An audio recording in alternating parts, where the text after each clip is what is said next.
Welcome, listeners, to another episode of Pateo Radio, brought to you live via Finding Voices Radio.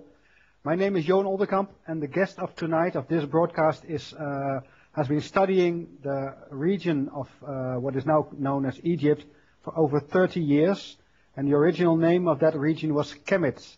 So my guest prefers to call it Chemitology instead of Egyptology. And his name is Stephen Mehler. Stephen, please welcome into the show. Thank you very much, Johan. It's a pleasure to talk to you today,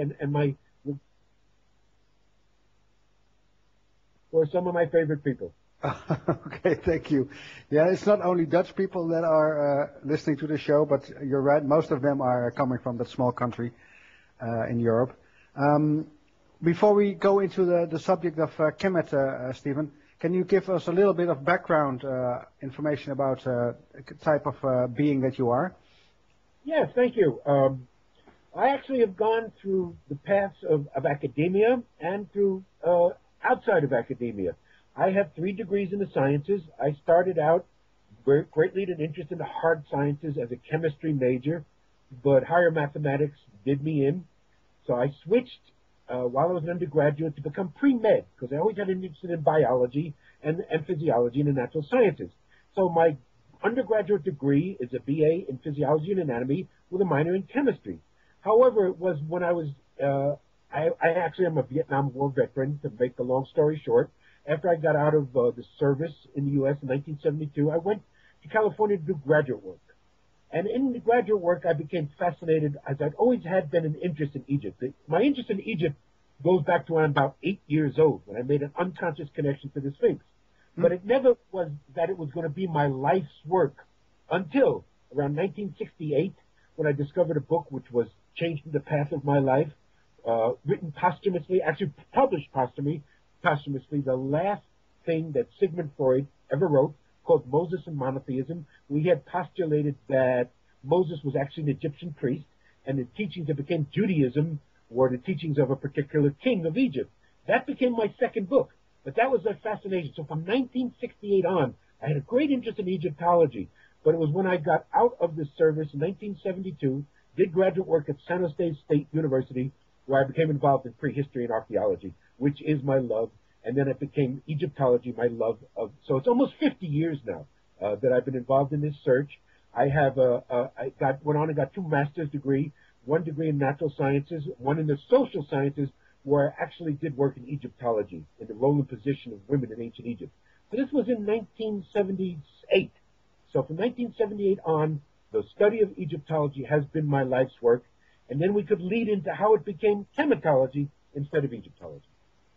Yeah, great. Yeah, there are so many things we can talk about. For instance, the Mayan culture and the crystal skull, the work of everything related to Akhenaten and so on.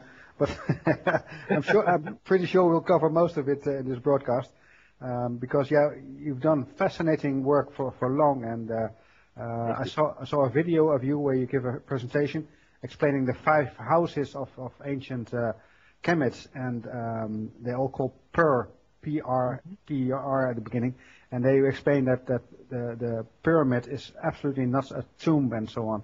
So maybe we can start with that, explaining the 5 houses. Yes. And why it's absolutely not true that there were pharaohs buried in the... Absolutely true. We left it off in 1978. But actually in the summer of 1974, because of a professor I had at San Jose State University, I was able to do archaeology, to learn archaeology, to study archaeology with a man who's passed on, was a great prehistorian, one of the great prehistorians of the 20th century, Professor Francois Borde of the University of Bordeaux, whose doctorate was in geology, but had become one of the outstanding archaeologists of the 20th century. I studied with him for a summer in 1974. He taught me basic archaeology and geology, and I fell in love with archaeology then. Mm-hmm. So after 1978, I had gotten a master's degree in Egyptology. I then began to self-study the field. I studied all the masters in academic Egyptology, from Petrie to Budge to Breasted to Gardner to all of them, Wilkinson, all of them that we know of as the masters of Egyptology. I self-taught myself, but it always seemed that something was lacking. There was something missing. And in the late 70s, I had gotten involved with the Rosicrucian Order, AMARC, A-M-O-R-C, in San Jose, California. AMARC stands for Ancient Mystical Order Rosicrucis.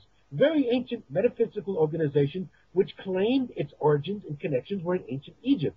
That was another opening for me. So I realized the academic path was not complete, was not full for me. So I went on the metaphysical path, the metaphysical mystery school traditions of the West, Rosicrucians, Masons, Theosophical Society, etc., and their traditions of their origins of their wisdom going back to ancient Egypt. I then began finally on a path to have to go to Egypt.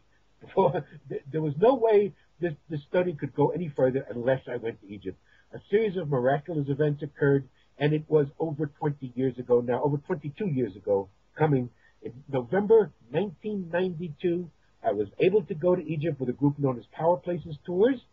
In that group, there was a woman named Nikki Scully, who had been leading tours to Egypt for many years. She was using a particular tour guide at that time.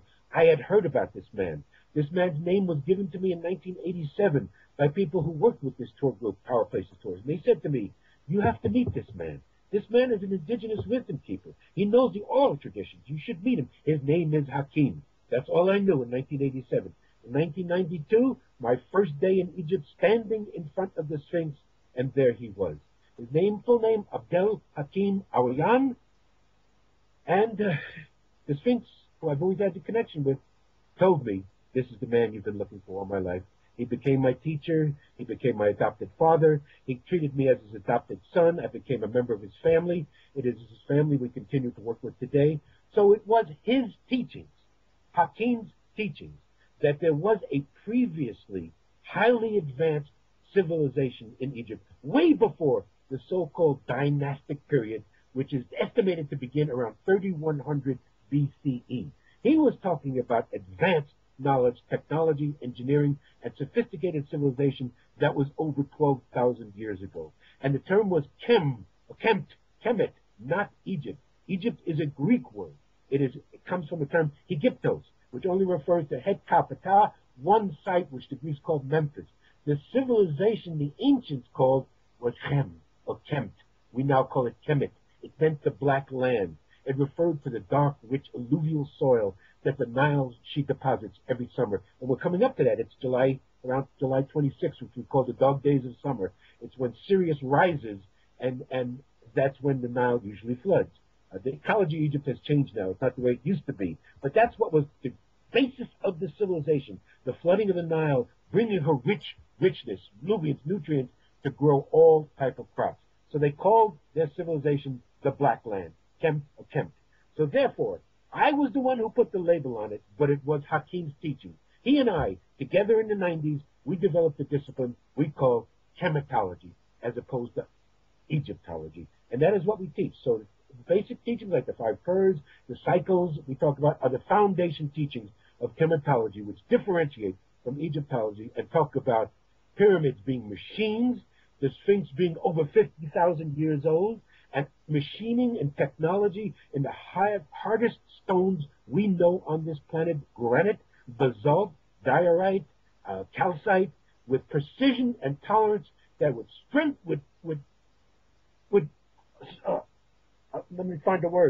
challenge our engineers today to duplicate. It can be done.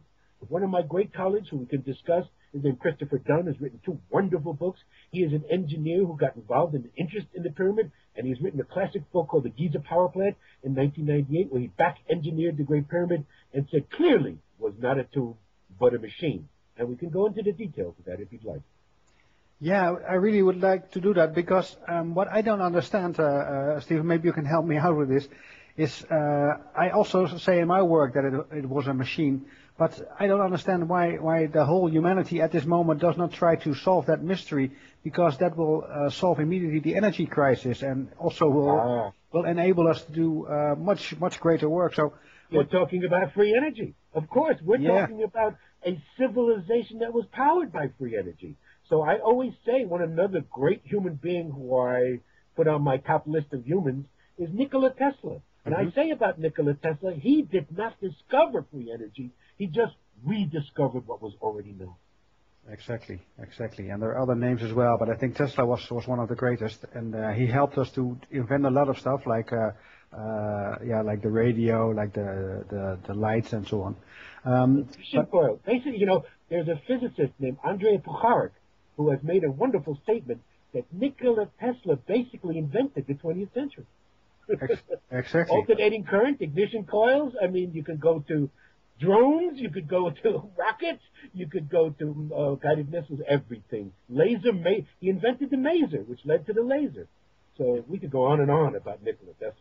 Indeed, yeah. But my question is, why is not the mainstream focusing on this? Why is there so much skepticism on the universities? Question. Yeah. It is an excellent question. We have what we talk about, the 5 stages of the sun, which talk about cycles. One of the foundation teachings of chematology is that we do not move in a straight line from the primitive to the complex.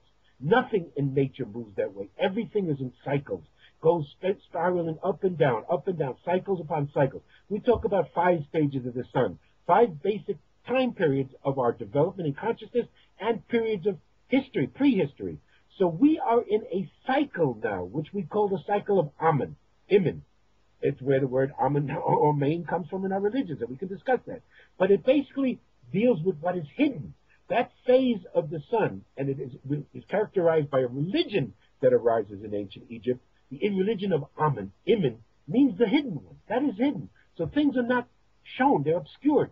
So, Johan, this is basically when I give this lecture to people, we talk about the 5 stages of the sun. It's Keper, Ra, Un, Aten, and Amen. And then I say to people, what stage do you think we are currently in? And, you know, I usually deal with an aware audience, so they get the answer right. But many people, as you have indicated, would say, oh, we're in the highest stage. We have to be in the highest stage of consciousness. We're the greatest, we're the sum total of all human experience, which is true, and we are the greatest thing that's ever been on the planet, which is not true. So then we say, no, we are in the last cycle. We are in the cycle of Amen, Imen, the cycle of darkness, where things have been obfuscated, where there is separation, where there is polarity, where there's us and them. Isn't that obvious if one just looks at the world today? You look at Shia killing Sunni, you look at, Jew killing Christian, killing Muslim, blah, blah, blah, blah, blah, blah. We have these labels, we have these borders, we have these countries that didn't exist 12,000 plus years ago. So this is the idea now. We are in this cycle. So why has this stuff not been given to us? Because for 5,000 plus years, there have been those that want to control knowledge, information, and humanity. We call them in Egypt the Hanut or Hanuti. They were originally the funerary priests. So, we basically say the first occupation was not prostitution, like many people like to think, but was priest, was religion. Religion is the business that spiritual was based upon. So you have these individuals around 5,000 years ago understanding that they want to keep the knowledge to themselves, that knowledge was power, that knowledge was to control people. So what we have experienced in these last 5,000 years of this age of Amen is polarity, dichotomy, us, them. We have the rise of patriarchy, which gives us Judaism, Christianity, and Islam. And they've been fighting each other for 5,000 years. We have the rise of wealthy families. The wealthy families fall into this unholy alliance with those we call the Hanut, the priests.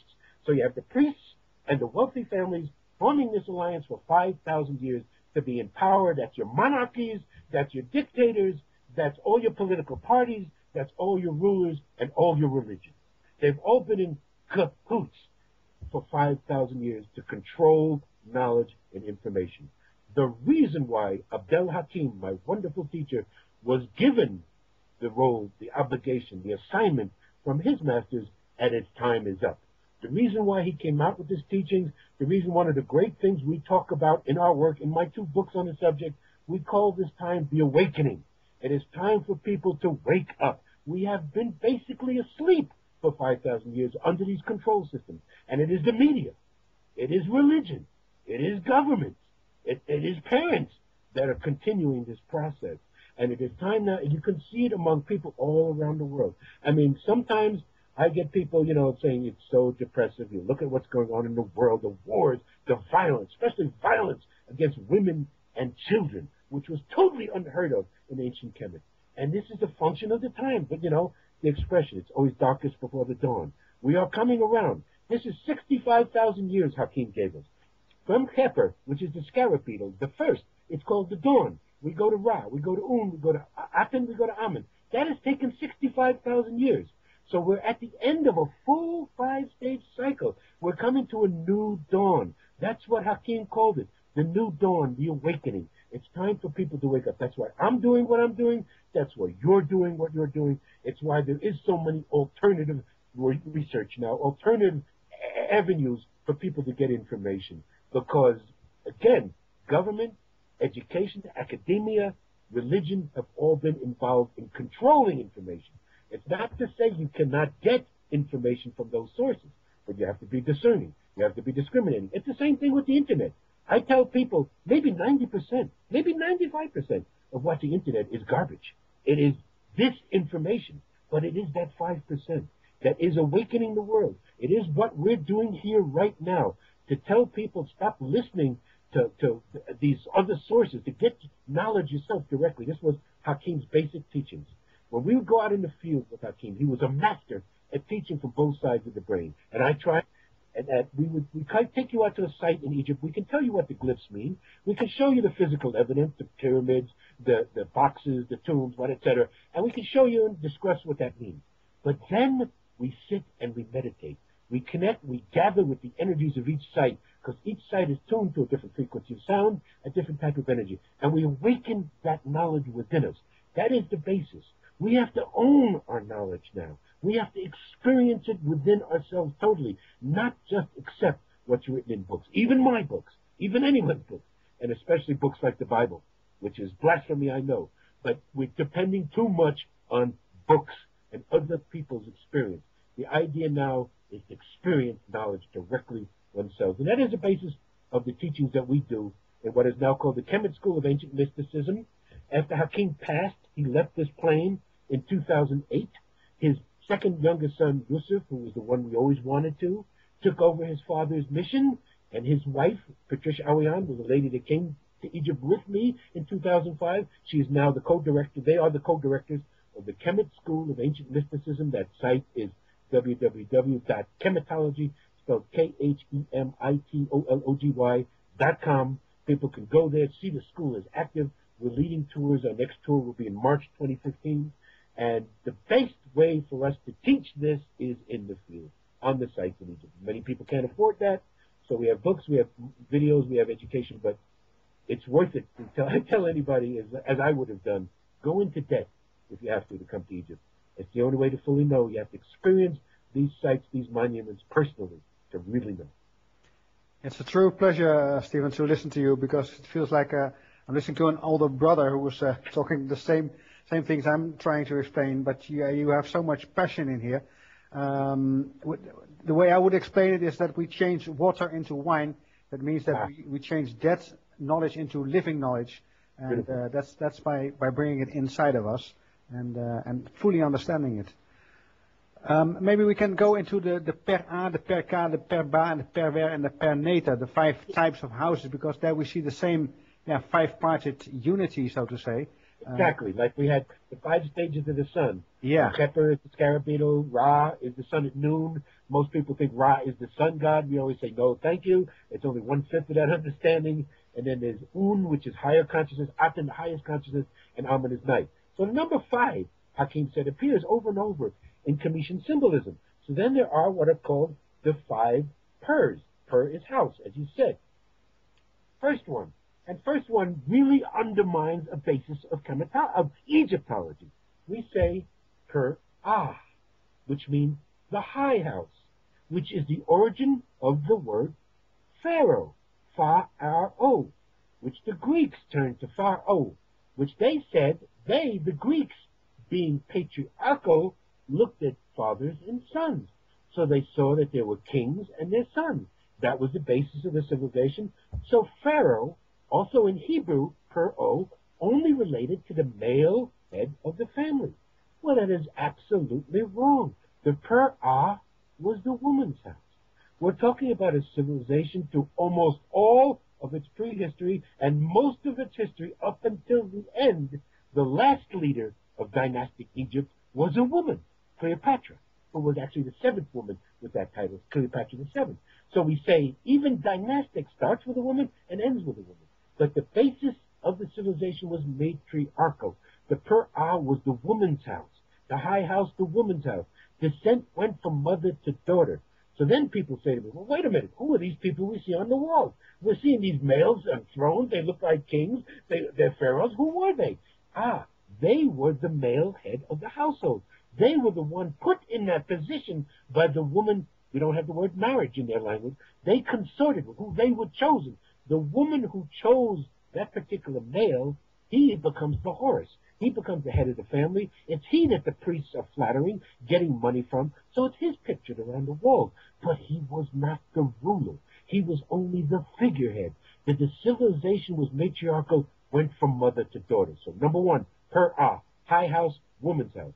Second, we say per ka. Ka is an interesting term. Been defined many times, many books been written about, many of them wrong. Ka, Hakim defined for us as the physical projection of the soul. Not exactly the body, the physical form, which the Khemitians put a T ending to it, chat or chet, which meant organs, which meant body or corpse. But without the T, it meant the etheric body, the astral body, that double, that substitute. So we know in the tomb that they would give offerings to the Ka. So then per Ka becomes the tomb. That is the place where the physical envelope, the body is dropped, and then that's where prayers are made. So per Ka is tomb. Then we have per Ba. Ba is a term which comes out during dynastic times. It's usually a bird with a human head, which we would basically say today is the soul. I prefer to use the word spirit, because there actually was no word soul in their language. We can discuss that when we go deeper into this. But I'd say it was the spirit. So per Ba is the house of the spirit. So that's where you're going to make offerings or practices to increase spirit, so that is your temple. That became the temple. The place where you do breathing exercises, chanting, prayers, meditation, and work with sound and sonics so that you raise consciousness. That's the per Ba, the temple. Last is the most important for where Egyptology falls down. Per Neter. Neter is the key term. Mistranslated badly by Egyptologists as being deity, God or goddess. So therefore, we're led to believe in Egyptology that the ancient Egyptians worshipped hundreds of gods and goddesses. 700, one Egyptologist said. We believe it's 360 because there are 360 senses. So they say it's deity. No, the first one to challenge that definition was a great French scholar, mathematician, hermeticist known R.A. Schwaller de Lubitsch. If you've ever heard the name John Anthony West, John Anthony West is an alternative Egyptologist who is a champion of the teachings of Schwaller. Schwaller was the first one to challenge this definition of Neter means deity. He said it did not mean deity. It was a principle, an aspect of the whole, not the whole itself. And Hakim took it one step further. He said Neter actually means sense, like the five senses we think we have. So Hakim's teachings, only the basis of chematology is that we're innately born with 360 senses. 180 we label feminine, 180 we label masculine. Those are the supposed deities. Only they're not deities. They're energies. So in other words, we're saying as above, so below. We're not talking about God in the sky. We're talking about cosmic, universal principles of creation which exist in the universe and within us. So the idea, again, is when we go to these sites, when we go to the temple of Isis, or the temple of Horus, or the temple of Hathor, those are senses, those nectars represent an energy. They represent a sound tone. They represent a different color, but they represent an energy, understanding, and awareness. The idea is to go to these sites, connect with that energy, and awaken them within us. That is the basis of our teachings. So, per Neter is the house of the Neter. Neter also became our word nature. The Greek word physis meant nature, it meant the physical. It's where we get the word physics or physical. But the Greeks pronounced this term, which we in the Commission term is Neter. It's actually written NTR. The vowels were not written, they were sacred. Just like in Judaism, vowels are not written, they're only alluded to. Vowels were not written in the hieroglyphs, they were only alluded to. So we pronounce it now N-E-T-E-R, but it's actually just written NTR, Neter. But the Greeks pronounced it Neter. The Romans, Latin-speaking people, hearing the Greeks pronounce it that way, devised their word natura, which means nature. So per Neter meant the house of nature. also meant house of energy. It had nothing to do with burial. We already defined per ka as the tomb. So by definition, no pernetta was a tomb. And indeed, we can say the statement here today for all listening that in the history of Egyptian archaeology, no trace of an original burial has ever been found in a stone masonry pyramid in Egypt ever. Not a grave good, not an inscription, not anything ever indicating that anyone was buried there, because they were never supposed to be. They were machines. Pernetta, house of energy, house of nature. Again, the great Christopher Dunn, master engineer and craftsman, in the book The Giza Power Plant, back engineered the Great Pyramid and gives us a complete understanding of how it may have functioned as a machine, producing energies so much that we cannot even define all of them today. I can stand there and say to you that the Great Pyramid produced electricity, it produced electromagnetism, it produced radio waves, it produced quantum waves, it produced hydrogen gas.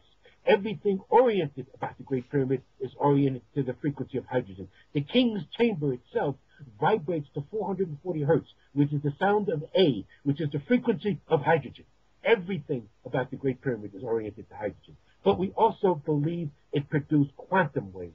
We have a world-class physicist in line with us. His name is Dr. Vladimir Krasnodarbovich of Ukraine. He used to be part of the Soviet Union. He was, as a teenager, as in his 20s, a young physicist, he helped to design the Mir Soviet space station. Of course, now the Soviet Union is broken up. He's very, very in a state of poverty. For a man that's a world-class scientist, but he is one of the top theoretical quantum physicists in the world. He believes the Great Pyramid, as designed, pulses quantum waves. He has a portable device, just battery-operated, known as a Tessie machine, devised by a Soviet science physicist, that we could bring in the Great Pyramid, and we could establish this. If we could just get him from Ukraine, in other words, it's a matter of being funded, get him from Ukraine with this device, we can get in the Great Pyramid, no problem. We can rent the King's Chamber, and he can develop a baseline, and then show that even today, the Great Pyramid is still pulsing quantum waves. If so, it was incorporated in its structure, which means the originators, the builders of the Great Pyramid, had a knowledge of quantum theoretical physics we're only catching up to today. I cannot wait, Stephen, for the moment that the mainstream is accepting this and is allowing this kind of experiment, and when it is done, that it will prove definitely that it was a machine, that it worked, and that it will bring us all the things that we can imagine. And we have many people, much more. Yeah. We have many people who are lined up with devices. If they can get in there, can take some of these measurements. And it's interesting that you say that, Johan, because I do see signs of the awakening. I see a whole younger generation coming up who are not blindly accepting these paradigms, outdated paradigms of academia. We've got, even in Egypt today, a whole new generation of Egyptologists under the age of 40 who are challenging their teachers, who are challenging these old ways, who are opening their ears to us, who are listening. We've got engineer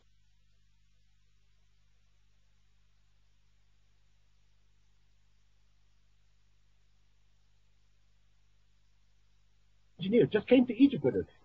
He's Irish, and he just came to Egypt with us and was amazed at what we could show. I mean, the things that we could show engineers. And again, engineers don't come with baggage. They're not locked into academic paradigms. They know engineering. They know practical, what function to practicality, what is done. They look at something. They can speculate how it was done, what machines could be used, et cetera, et cetera. So every tour we leave, we've had engineers, besides scientists, physicists, chemists, geologists, we love to have along with us, but engineers in particular, because it is the work of Christopher Dunn who has opened this field up, that engineers can see it and say, no, it wasn't built with it couldn't be done with a copper chisel or a stone ball. You're looking at precision and tolerance in rose quartz granite, which is 7 to 7.5 on the Mohs scale, M-O-H-S. If people want to look it up, it's a scale of geology that records the hardness of stone. Diamond, of course, being 10. You get beryllium and ruby and carborundum at 9.5 to 10. The hardest stone. So quartz crystal, which is what the main element of granite is 7 to 7.5 on the Mohs scale. So to cut it, you have to have the hardness of quartz or harder. Copper doesn't get it. Copper never gets it. Even bronze never gets it. Iron has difficulty iron can be used in limestone, which was the other favorite stone of the Commission, but not granite, not at all. Takes diamond tip tools, and one of the outstanding things we show in the field, Johann, we show evidence of diamond tool work. We show tolerance and precision in rose quartz granite to 2/10,000ths of an inch. Not even called for in today. In manufacturing today, the basic tolerance, highest tolerance that would be called for in granite would be 1/4 of an inch. Now, it's not to say we couldn't do it. Again, Chris Dunn would be standing here telling you we could do it today to 2/10,000ths of an inch, but it would not be cost effective. And would take a CAD program, would have to be incorporated into a computer and done with a diamond tip tool. The only way. So we're saying, we're doing away with this whole academic Darwinian paradigm of going from the primitive to the complex. Because academia tells us 12,000 years ago, people lived in caves or in huts, and they used just stone tools or copper. They eventually got the copper, and that's how they could do these things. We throw that completely out. We bring in cycles. Civilizations have risen and fallen, risen and fallen. The archaeological evidence on this planet is obvious that there have been great ancient civilizations that have fallen, risen and fallen, risen and fallen, and had incredible use of technology and machining long before this modern time period. And that's what we can show, and we show with so much example. As you say, soon, what happens in academia is 3 stages. John Anthony West has often stated, when you come up with a new idea, first of 3 things happen. 1, if it's totally against the accepted academic paradigms, you totally ignore it. You totally ignore it. They pretend you're not even there. Second, when you start getting adherence, when people start taking interest and maybe some other academics come along, then they attack you vociferously. Then they engage in what we call ad hominem attacks. They can't attack your evidence. They can't attack your theory. So what you do is attack you personally. Oh, you don't have the credentials. You don't have a PhD in archaeology, so how can you know anything? That's second. Third, when you finally get to the 3rd stage, when all these dinosaurs are dying out, and all the young are coming in and going with the new idea, then they say, oh, we knew it all along. And that's where we are. We're in the middle stage now. For many years, Johann, this work was in the dark. People like myself, Chris Dunn, and even, Hakim was teaching it for 60 years, and people were listening, not listening. But it was just, a little bit here and there, here and there. But now, we're in the 2nd stage. First, they ignored us completely, pretended we didn't exist. Now we're being attacked all over the place, attacked on many websites, attacked on many academic pages, which is showing that it's taking adherence now. Eventually, Johann, that is what the awakening will be. We will be the norm, and they will be gone. Exactly, yeah. I was a bit hoping that 2012 would have been that magical year where we go from stage 2 to 3, but apparently you have to have a little bit more patience to... Well, I did a whole thing on that, too. The Mayan system totally coincides with the Commission system. I mean, they talk about 5 stages, the exact same thing. So this was just the last 400 years, it's the last Katun, the last Baktun, isn't that? I once worked with a Mayan elder, again with the crystal skull. And he may have passed away too now. He was in his 80s. His name was Don Alejandro. He was the head of the Quiche Maya of all of Guatemala, the wisdom people. And he and I really connected. He didn't speak English. Of course, I don't speak Spanish or Mayan, but there was a connection. Same with Hakim, could talk telepathically. Yeah. And they talk about, what he said was, all of this nonsense about December 21st, 2012, it wasn't going to be the end of the world. It was the end of the cycle. We're coming into a new stage of consciousness. Just as the Commission said, the Mayans are saying the same thing. So it's every year, Hakim would tell us, it's exponential. Every year, more people are waking up. It doesn't seem that. I know. I mean, I deal with this all the time with people saying, well, where is the awakening? Why are people still killing each other? Why doesn't academia recognize this like you're talking about? Why isn't this being recognized? We can see so much evidence of this advanced machining. It's not a theory anymore. But, it is the time. It is each year. It's going to happen. It cannot be stopped. Hakim went to the other side with less fear than any person. And no person I've ever met in my life had less fear of death than Abdel Hakim. In fact, he said there was no word death in their language. In the ancient Commission language, they were said to go to the west, or resting, which means you're just changing form. They didn't seek. They saw consciousness There's no beginning and no end. And that basically was their spirituality. Long before there was religion, that was their spirituality. And so it's going to take time. We have to be patient. Believe me, I look at the news every day and I get depressed. I mean, Boko Haram, kidnapping women. I mean, this and that. I mean, the new attempt to establish the Ottoman Empire, which is what ISIS and ISIL are. They want to go back to pre-1921 borders, return to the Ottoman Empire, go backwards instead of going forward, blah, blah, blah. Let's return to monarchy. Let's return to dictatorship. We don't need democracy, blah, blah, blah. But that happens every day, somewhere around the world. I once made a lecture in front of 400 people. When I said how Hakim said the awakening was going to happen, that sometimes people are going to wake up in the middle of the night and know something they did not know before. And when I said that, I saw out in the audience a woman was elbowing her friend. Like, see?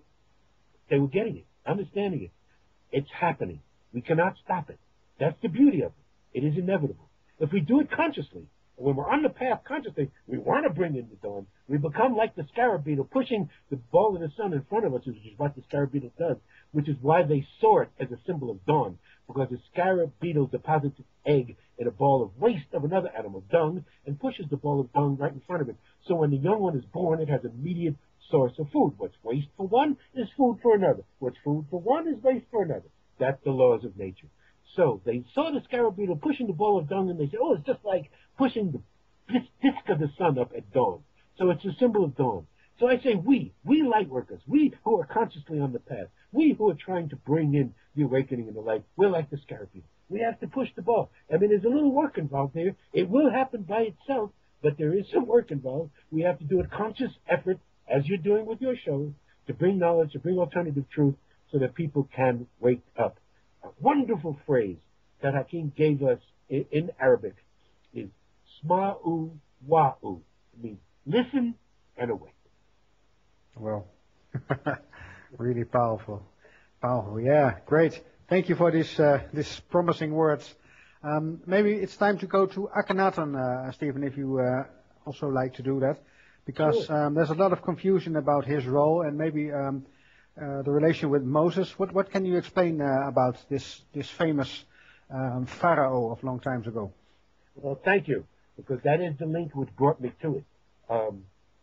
As I said, again, just to say, the first event in my life I was around 8 years old, when, to my mother's blessed memory, she would always keep around the house the two in the U.S. Of course, I was raised in Brooklyn, New York, in the Bronx, New York City, in the 1950s, the two great pictorial magazines of the day, Life magazine and National Geographic. Of course, Life is gone, has made a comeback, actually, and National Geographic still stands strong.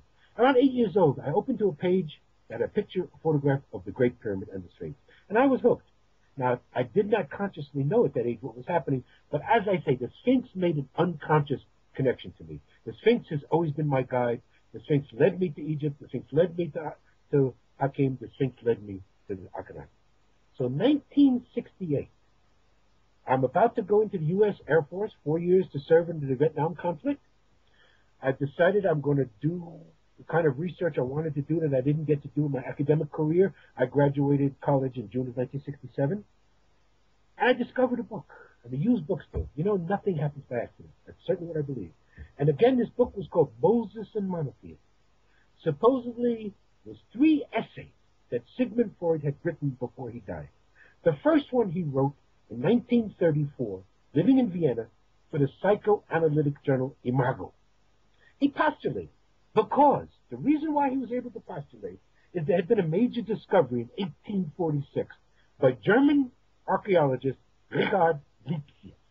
He found an unknown city in what is today known as Amarna that looked like it was a whole other aspect of Egyptian history, Egyptology, which had not been known before.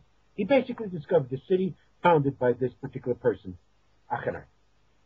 So that's how he became known. Basically was unknown to Egyptology and to the world, which will explain why, up until this point. So Freud, interestingly enough, though he became a doctor, medical doctor, psychologist, psychoanalyst, and developed the theories of psychoanalysts, he always had a great interest in archaeology, as did his great student, Carl Jung, which is another interesting story. So Freud was always interested in archaeology. So he was very interested in what the Germans were finding in 1870s, 1880s. More stuff was being written about this particular site and this particular person. It shows they were starting to translate some texts that were there, and it showed a great affinity to the teachings of Judaism. So Freud wrote this article, 1934, where he speculated that Moses, the Hebrew lawgiver, was actually an Egyptian priest of this particular, we'll say king. We don't say pharaoh, as I said. There were no male pharaohs. But we'll say king, Akhenaten, who was born, given the title Amenhotep, which was a very common title at that time in this particular period, 18th dynasty. We're talking about 1350 BCE, if people want to know the time. And so it meant Amen is pleased. It means that the fourth stage of the sun, Amen, the darkness, the hidden one, is pleased or satisfied. Well, he rejected that. He rejected being in that stage. He said we shouldn't be in Amen. It's a stage of ignorant darkness. He looked at the Amen priesthood, and they'd gotten fat, they'd gotten powerful, and they were distorting, and they were just like today. Again, there's nothing new under the sun. Religion had become corrupt in his day. So he decided to against it. He moved it, and he changed his title to Ach en Atem, which means Ach, which means shadow, which means spirit. Actually, it is the word that meant child in their language. Ach, shadow of the mama, is really what it means. So he was the spirit, the shade, or the shadow. Ach en Atem, the fourth stage of the sun, which is the wiser, which is depicted as an old man standing on a staff, which is characterized as the sun in its full flowering in the high afternoon, as we're heading towards sunset, the twilight, where the sun is at its full flowering of power, and it's our full flowering, where we're in the highest state of consciousness, where we're in the highest state of understanding, where we're operating with 360 senses. It is when we built the Great Pyramid in the last age of Atum. So he wanted to return there. He said, I don't want to be in Amen darkness, this corruption of the Amen priesthood. Let's go back to the old days.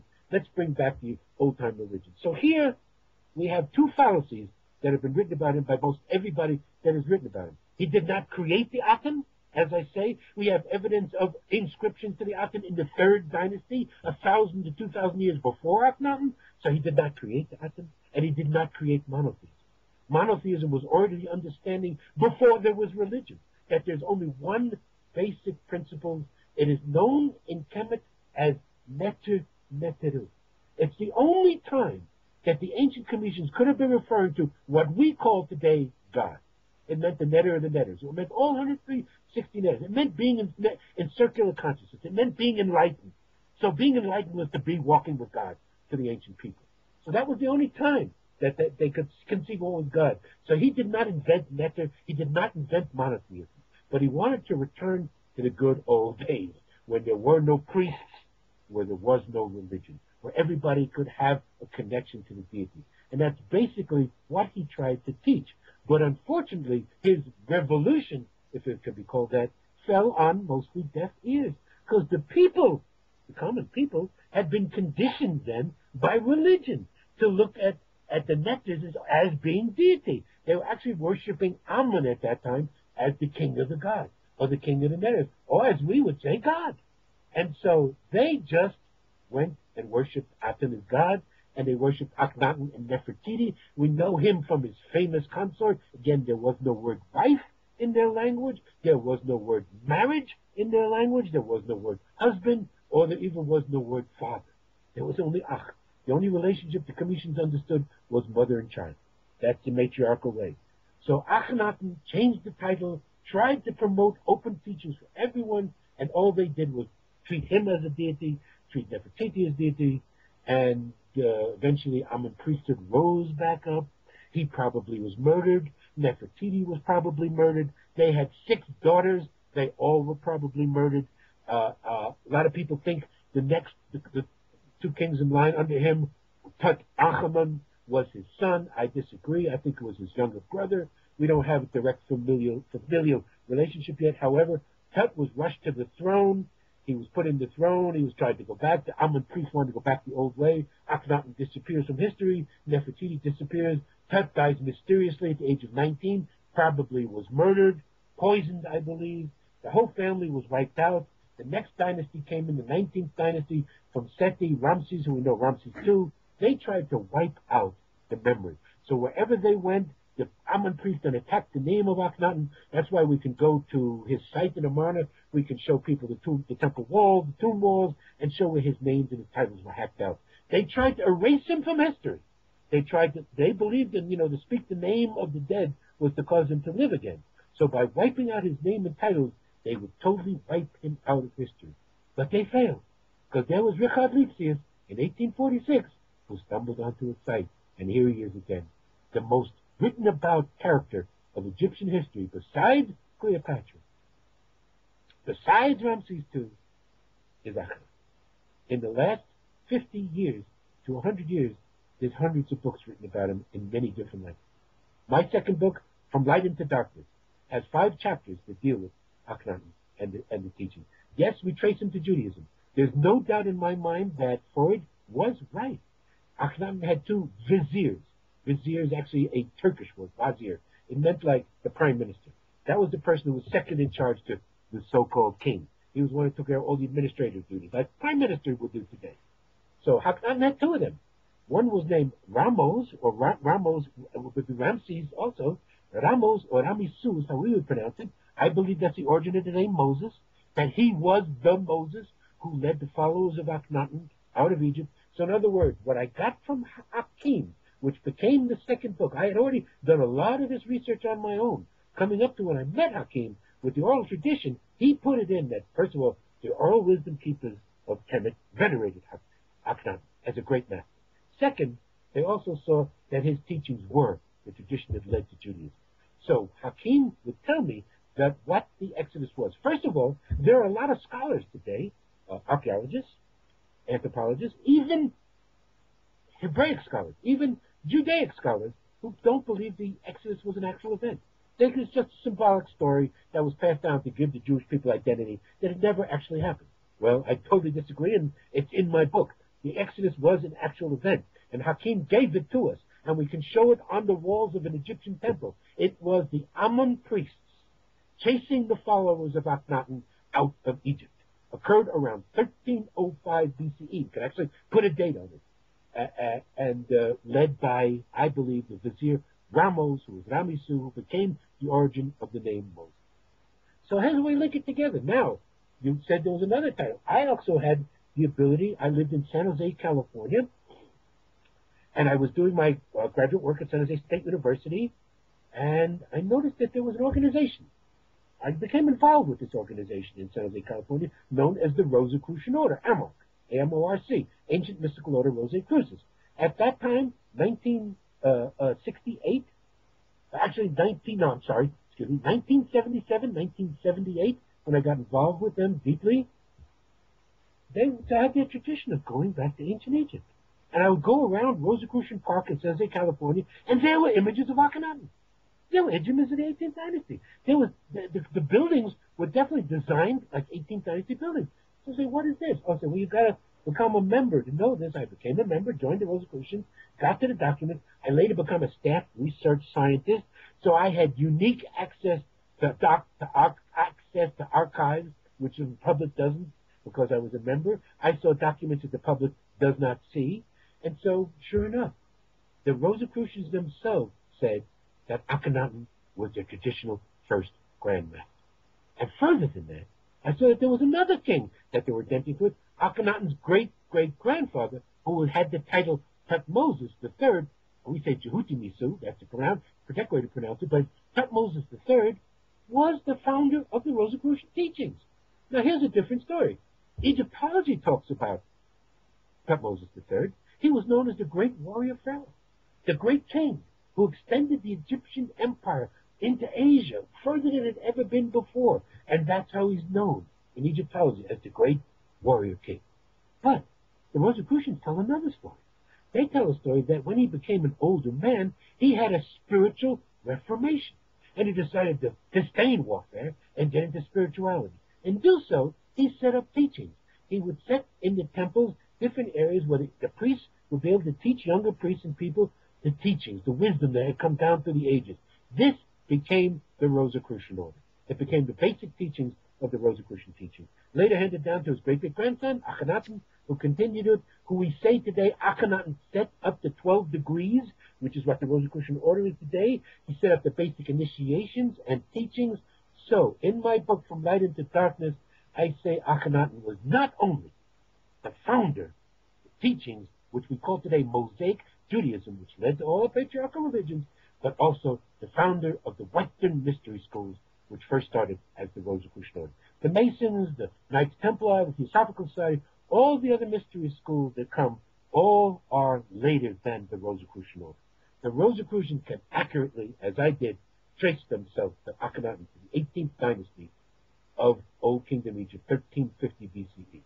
And it was, again, Akhenaten is venerated by the indigenous teachers today as the founder of these traditions.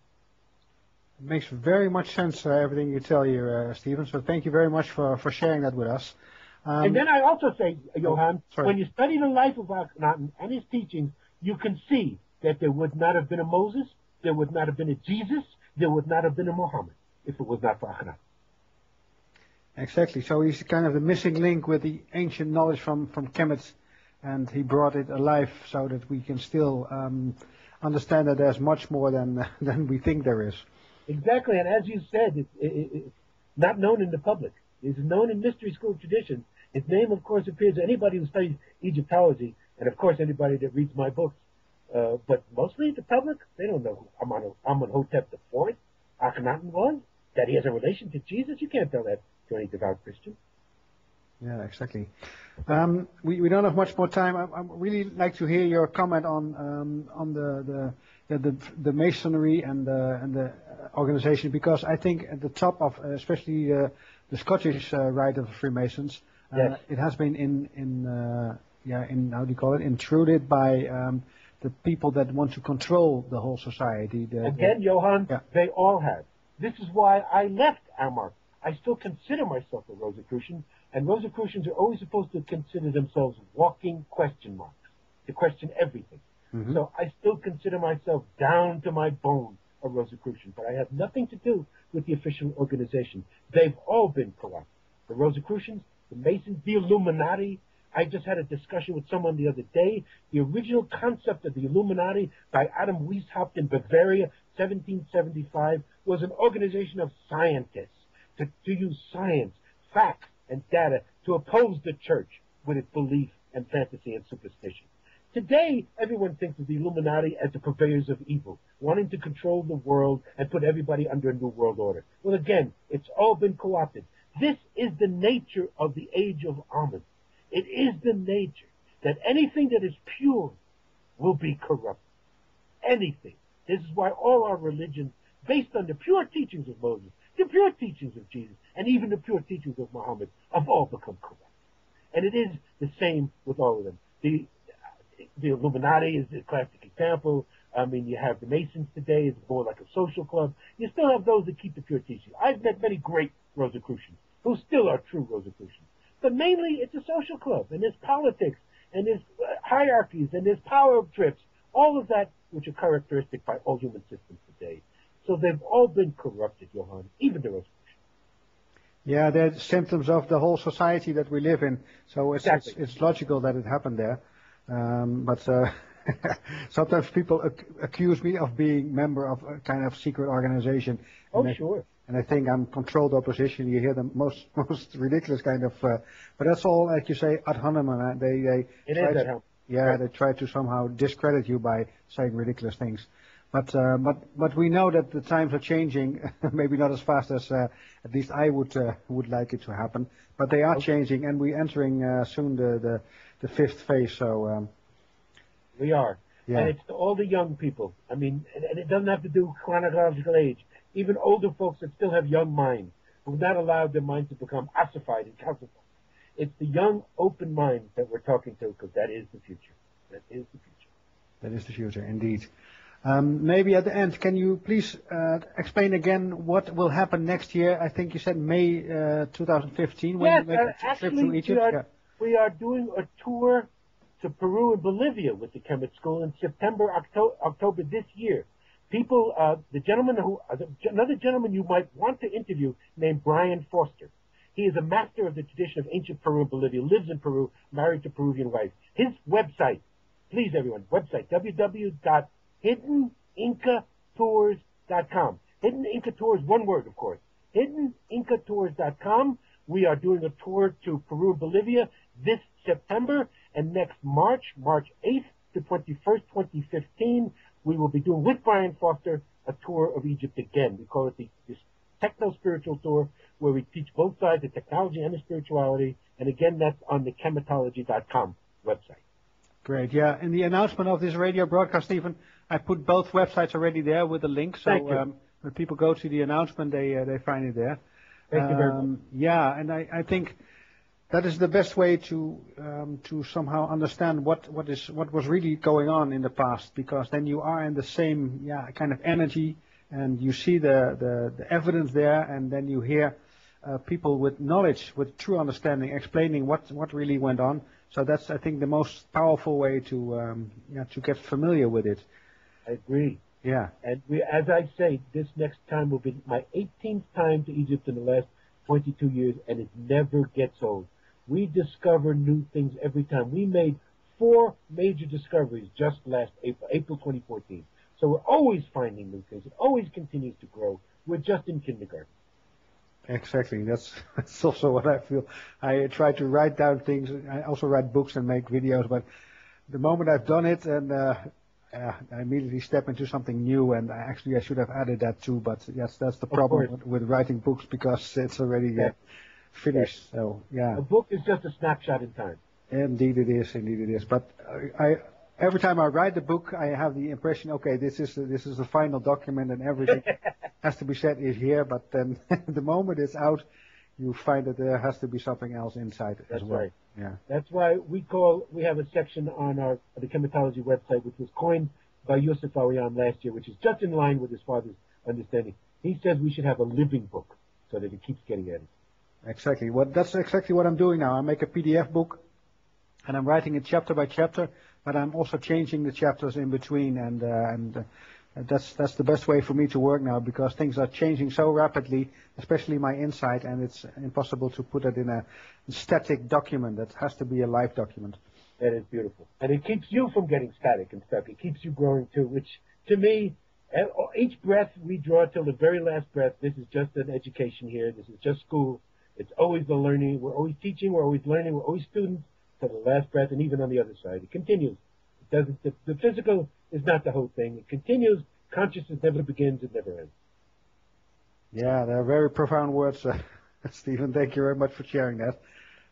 I feel that it's true what you say, but sometimes my mind tries to understand how it will continue and how my life will be after this physical life, and then it's difficult for me to get a clear idea about it. So I accept the idea, but how it actually works, I don't have much clue. For sure. And then we all go through that. That's the lesson of being in this little body. And we all go through those doubts. We all have to keep the positive, keep in the light. Yes, indeed. Thank you very, very much, Stephen, for sharing all these beautiful insights. I've mentioned your 3 books as well. And what I will also do is I put the video that you gave, I don't know what it was, but a couple of years ago about this information, which was really educational, I think. So I'll put that there as well. And maybe people want to contact you. They can do that via websites, I assume. So yes, the Chemitology website. Yeah. So again, thank you very much, listeners. Thank you very much for listening to another episode of Pateo Radio. Next week, my guest will be Ingunn Sigurdsdatter from Norway. Thank you very much.